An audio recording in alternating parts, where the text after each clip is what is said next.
আজকে কচু শাক ভর্তা করেছি, ভীষণ ভালো লেগেছিল। আসসালামু আলাইকুম এভরিওয়ান, কেমন আছেন সবাই? তো কে কিরকম কচু শাক খেতে পছন্দ করেন বানান, আমি এখানে যেভাবে ভর্তাটা করেছি বাসায় কিন্তু অবশ্যই আপনারা একবার হলেও ট্রাই করবেন।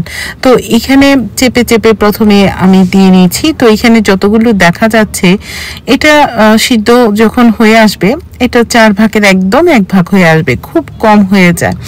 এখানে কচু শাকের দাম কিন্তু বেশি না একদম। আমি যখন বাহিরে বাবুকে স্কুলে দিতে গিয়েছিলাম, তো এখানে আমি 2 আটি নিয়েছিলাম, 20 টাকা লেগেছিল। তো এখানে 10 টাকার শাক আমার এতটুক।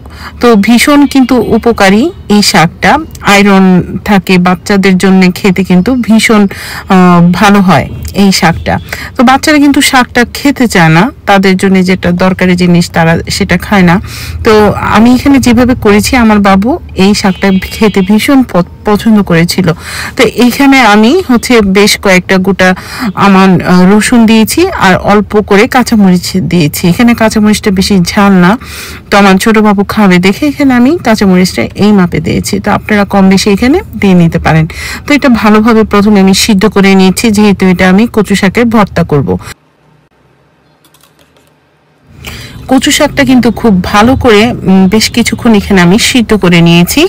তো দেখতেই পাচ্ছেন একদম তুলতুলে যখন এখানে সিদ্ধটা হয়ে আসবে, এখানে আমি সয়াবিন তেল দিয়ে আরো কিছুক্ষণ এখানে ভেজে নিচ্ছি।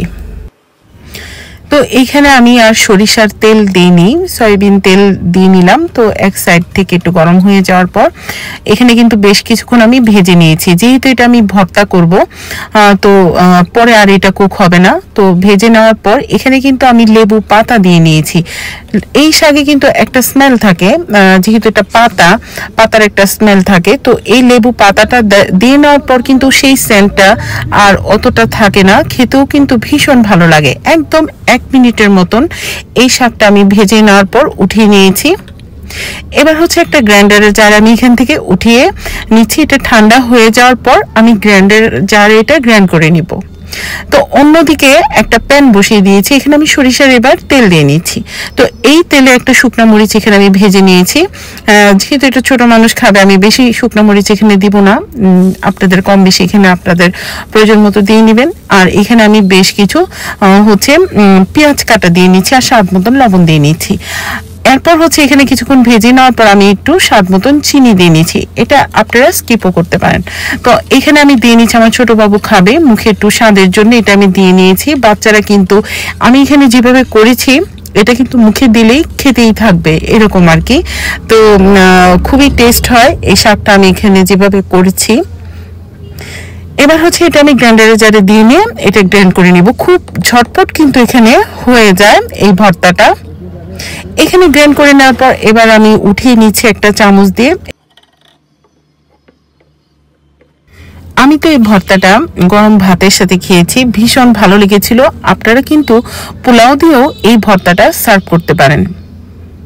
দেখতেই পাচ্ছেন কালারটা কতটা সুন্দর এসেছে, একদম সবুজ যে পাতা, একদম সবুজ একটা ভর্তা, কচু শাকের ভর্তা। তো এইভাবে আপনারা অবশ্যই কিন্তু একবার হলেও ট্রাই করবেন, আর ভালো লাগলে শেয়ার করবেন। তাহলে আজ এই পর্যন্তই, পরবর্তীতে অন্য কোনো রেসিপি নিয়ে আবার চলে আসবো। সবাই অনেক বেশি ভালো থাকবেন, সুস্থ থাকবেন। Thank you for watching my video. আল্লাহ হাফেজ।